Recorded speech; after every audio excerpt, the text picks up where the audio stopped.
Welcome everyone to Midwest Tree ID. On this channel, it is my mission to help you learn an abundance of trees that grow right here in the Midwest, and some key features on how to identify them. There's just one thing to clarify before we begin. We're not going to be throwing hatred or ridiculing any of the species that we're going to be talking about. But we do, however, want to encourage thoughtful conversation in the comments about personal experiences and things like that.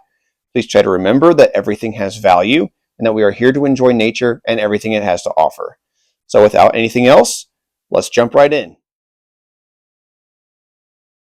Hey guys, welcome back. Today we are near the Bloomington Public Library in Bloomington, Illinois, and we are talking about Pinus sylvestris, the Scotch pine. The Scotch pine was once one of the more common pines to find in the landscape across the Midwest, but has been declining due to a lot of the nematode diseases and other diseases that frequently affect pines. The Scotch pine has got needles in pairs, and they're typically a lighter green, and they are roughly 3, maybe 4 inches in length, and they are borne on these light-colored, whitish yellow stems.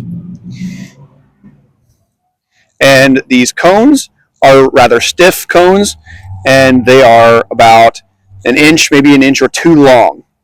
Now we'll go ahead and take a look at the bark and the habit and some of the branches. So the bark on the Scotch pine is going to be kind of speckled in color. It's got some of that lighter orangish and white and brown speckles in it. That's a pretty common feature on the Scotch pine.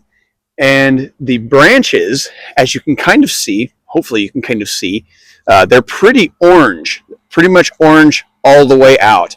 That's a pretty common feature on the Scotch pine as well. One of the more key identification features of the Scotch pine.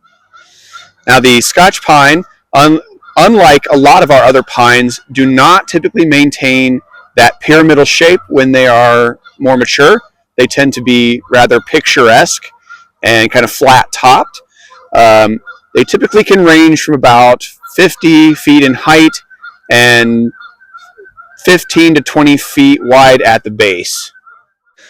So the Scotch pine is native to parts of Europe and parts of Asia, looking at Norway and Serbia and a few other areas in that region. They were once very popular here in the States, in the Midwest, for their salt resistance and even their wind resistance.